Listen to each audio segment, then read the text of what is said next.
You remember when Johnny Cash was this nice dude who could be so understanding and kind? Have a second look. He did, in fact, once perform as the Man in Black, leading a choir of condemned prisoners in a gruesome prison song. However, not everyone was blessed with that generosity. The term phony storytellers in makeup was one he would freely use when describing the bands he hated. "I'm going to shoot poor Thelma just to see her jump and fall," said Jimmie Rodgers, a country musician from the 1920s, in one of his blue yodel tunes. It is possible that he was the first to pen such a line. "When I composed it, Jimmy wasn't even on my mind. I imagined myself incarcerated there. That's where I aim to immerse myself, of the things about which I am singing." Isn't it difficult to handle when people try to tell you what to do from up high? The next time someone forces their will on you and tells you what to do, you have the option to listen or ignore them. I would never. Singing about hell, drugs, and death would not make me listen to anyone who tried to tell me I was wrong. The reason being that I will never stop doing that. The 6 bands whose names were on the blacklist he maintained till his last years will be revealed today.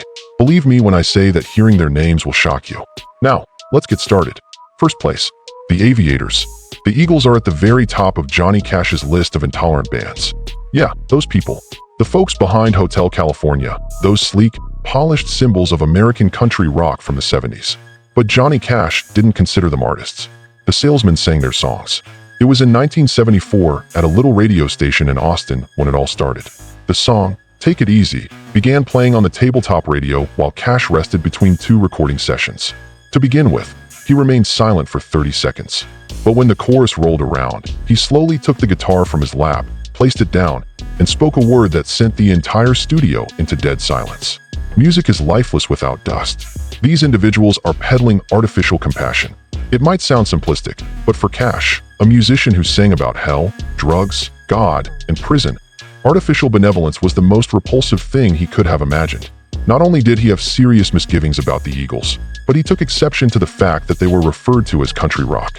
In a 1975 interview with Louisiana Sound Review, when asked about the rise of California's modern country wave, Cash sneered, "I don't know if California has any wheat fields, but if they do, I'm sure these guys only use them to shoot music videos."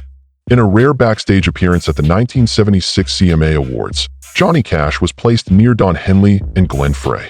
According to a sound technician, Cash quietly asked to switch seats, saying, "I don't sit next to people who write songs like shampoo commercials."